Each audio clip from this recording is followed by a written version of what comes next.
my colleague from NFL Network, NFL Media Group, who's been atop this story of what's going on with so many teams in COVID-19 world in the 2020 NFL season. Tom Pelissero joining me. How are you doing, Thomas? Just swimming in the COVID-19 waters once again today. I bet. So what's right now at the top of the list? Is it the Jets and one player testing positive today, or being presumptive positive? What are you telling me on that? What can you tell me here, Tom? Well, with the Jets situation, it's important to understand the process that goes into when you get a presumptive positive. So as I understand it, the timeline here is this is from yesterday's round of the normal daily PCR testing that everybody in the league undergoes every day. Those results come back late at night or early in the morning.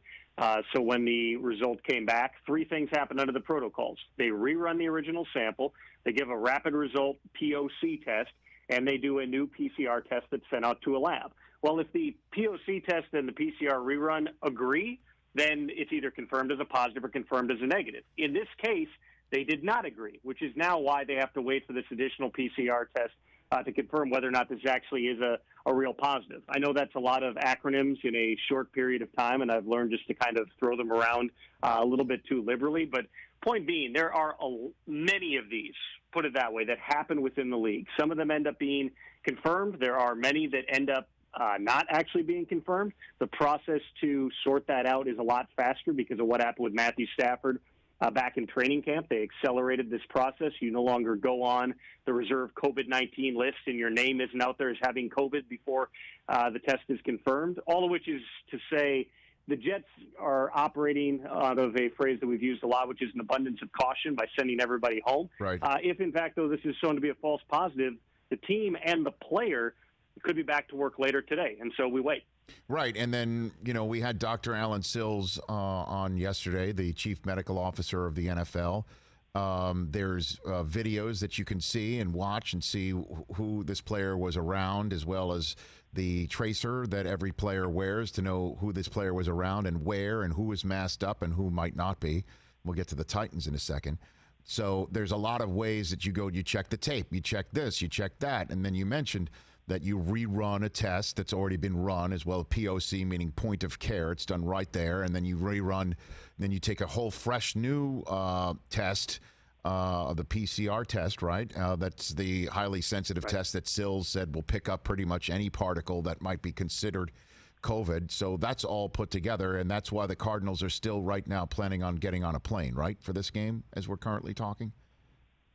Right, and that's just kind of the world that we're living in. I mean, there's been, I believe the numbers released by the NFL earlier this week is there's been 370,000 or so test runs since camps began, and you're talking about like 84 total new positive cases that have taken place over the past couple months, dating to the middle of August. I mean, these are very low numbers. You have to take each one seriously, but there have been 60 different examples this season in which there was a positive test within a building, and it did not spread to anyone else. And I remember an executive for a team telling me very early in this process that the greatest evidence that the protocols work is not when nobody gets it. That might just mean nobody was exposed. It's when one person gets it and no one else gets it. I spoke to Falcons coach Dan Quinn last Saturday, and I asked him, because that was the same day that Cam Newton's positive test came to light, there was changes to the Patriots-Chiefs game. I asked Quinn, what did you learn from the situation with A.J. Terrell, who the previous Saturday had a positive test? He was isolated, as you do under the protocols. No other Falcons players had tested positive, and they played their game without issue. And Quinn said it was two things. One, A.J. was really diligent with wearing his mask. And two, he had no violations on the traffic report. Because every team, every day, your trainer, whoever it is communicating with the company that reads the tracking devices, the Connexion tracking devices, and the data that those put out of, were you within some 6 feet of somebody for 15 consecutive minutes? If you were, then that is flagged. A.J. Terrell didn't have anything. I mean, it's an oversimplification on some level, but it really can be this simple at a very base level, which is wear a mask and keep your distance, and you're not going to infect other people, even if you yourself end up getting infected. Tom Pelissero, my colleague from the NFL Network, NFL Media Group, joining me here on the Rich Eisen Show to discuss. Let's move on right now to the Tennessee Titans. Where do things stand on the Titans playing their next game, and also the investigation as to why it appears the Titans players decided to hold their own practices after being told to go home. Tom. Well, that's what the NFL and the NFLPA have been looking into, and they have reviewed surveillance video. They have conducted interviews, I can tell you that, with people in the organization as well as with players, trying to get to the bottom of, how did those unauthorized offsite workouts, and I'm told there are multiple involving multiple position groups, how did those come together? I know they've also looked into whether or not masks were being worn consistently. They've looked into whether tracking devices were worn consistently. And if violations are found, and it certainly seems like at least on the workout front, then you would expect there's going to be discipline and potentially harsh discipline. I mean, there's only been truly one outbreak. The Patriots have had 3 cases over the past week here, but the Titans have had 23 over 2+ weeks. And the fact that you still had people in the past couple of days in terms of players testing positive lends credence to the idea that there was continued community spread after the facility closed because the players continued to get together on their own. Having said all that, in terms of their ability to play this game on Tuesday, I am told there is a possibility that the Titans facility, for the first time since September 29th, could reopen as soon as tomorrow afternoon. They could be back to work, do a walkthrough maybe tomorrow, do a practice on Sunday, get ready to play on Tuesday. And even if they have an additional positive test, it was emphasized to me today, the NFL is looking at the entirety of this situation. And I don't mean Roger Goodell playing MD here. I'm talking about Dr. Alan Sills. They have a committee of epidemiologists to look at this, as well as the committee of former GMs and coaches and players who are deciding some of the competitive aspects of this. There were, through the contact tracing, a number of Titans players that had identified as high-risk close contacts with some of the recently infected individuals. So there is a likelihood, if not an expectation, that you will continue to have additional positive tests in the coming days prior to that game on Tuesday. And the same thing with the Patriots. There were multiple, I'm told, Patriots players who have been identified as close, high-risk contacts with Stephon Gilmore. So, again, a likelihood, if not an expectation, you could have additional positive tests.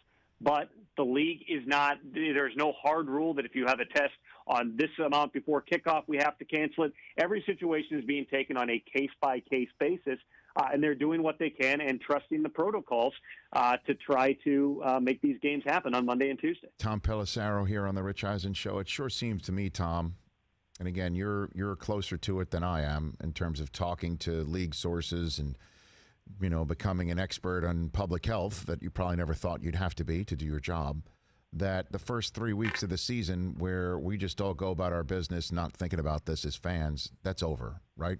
The NFL would be lucky, signed for right now, that they will hold another week in the NFL season where all the games that are scheduled are played on time and every single team tests negative in the same way that the first 3 weeks happened. Would you say essentially we're looking at the new normal for the rest of the year, Tom? Not necessarily, just based upon what the NFL and the NFLPA believe happened in Tennessee. And that's not to say that there was a concerted effort on the part of the Titans to violate the protocols or to do anything untoward, but there was a level of, let's say, complacency that the league and the union believe set in there, through which protocols were violated and allowed a virus to spread within the team that had previously not spread, certainly not to this degree, within any other team. So there was an appeal made on this past Monday from the NFL to head coaches, general managers. There were some owners on a call. The message was very clear. It was the protocols are not failing. In some cases, people are failing. So we all have a responsibility. Nobody can get complacent if we want to actually finish this season. At the same time, there has to be an appeal made, and some of this is going to be coming from the clubs to the players, that players also cannot get complacent, that they have a role. Nobody in all of this, and you can say what you will about the hundreds of millions of dollars that are at stake for NFL clubs, but for players, many of whom do not have $100 million in the bank, you're running risks on multiple levels if a season gets shut down. If the season stops, if the games are canceled after this week, you stop getting paid. You got paid through 5 weeks. Your other 12 game checks are gone. Those don't come back. And on top of that, the impact on revenue would be so great that there would be a ripple effect on salary caps for years to come that would cause players to be released, that would cause free agency, but for the top, handful of guys or the top echelon, guys would not get as much money. I mean, huge things at stake for players here. So, maybe this is a reset point. The NFL, I know there was some speculation. Are they going to pause the season at this point? Could they take a week off, reschedule things into Week 18? Could they even take 2 weeks off, shorten the season to 14 games? At this point, again, their focus right now is on finding ways to have these games take place and to do it in a medically sound way. And a big part of that involves following the protocols. And I would also make this point, Rich. Yes. I was in Green Bay for the Packers-Falcons game on Monday night. And if you've ever been to Green Bay and flipped around the local news stations, every head coach, as long as I can remember there, has a series of kind of these lo-fi, low-budget commercials for a variety of different cable companies, phone companies, whatever. Matt LaFleur has one that actually looked pretty high budget that was all about wearing a mask, and it was starring him. And I will tell you this: I was in the Northeast Wisconsin for 48 hours, went into a handful of gas stations, restaurants, whatever, and everyone has a sign on the outside saying masks required to come inside. And in every place, I would say many, if not most of the people were not wearing masks. So when Mark Murphy makes the announcement that because of uncontrolled spread, because we're one of the COVID-19 hotspots in the entire country, we are not going to have fans in the stands until those numbers go down and until we feel it is safe, that's an inevitable outcome. We can always have an intellectual debate about mortality rates and, the strength of the virus and all those types of things, but listen, if you want football to come back, if you want a layer of normality, you have to take these baseline type of precautions. And as we've seen in the NFL, the Titans situation aside, there have been a lot of places, there have been a lot of infections of people that have entered the building, but it hasn't spread to others because they are following those protocols.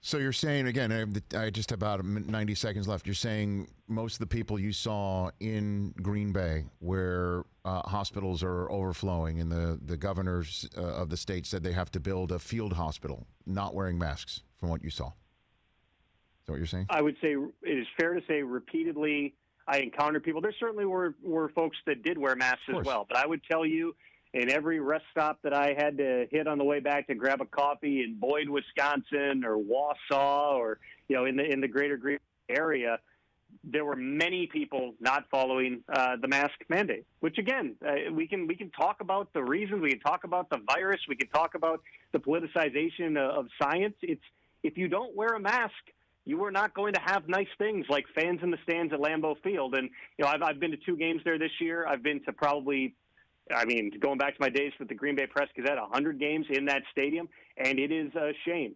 It's an absolute shame that we're sitting there watching games and you don't have roll out the barrel. You don't have, the smell of bratwurst and Miller Lite as you're walking through the parking lot. It's too bad. No Skull in Minnesota and all that stuff. Tom, thanks for the time. We'll chat on game day morning. Great work as always. Thank you. Sounds good, Rich. You got it. It's Tom Pelissero.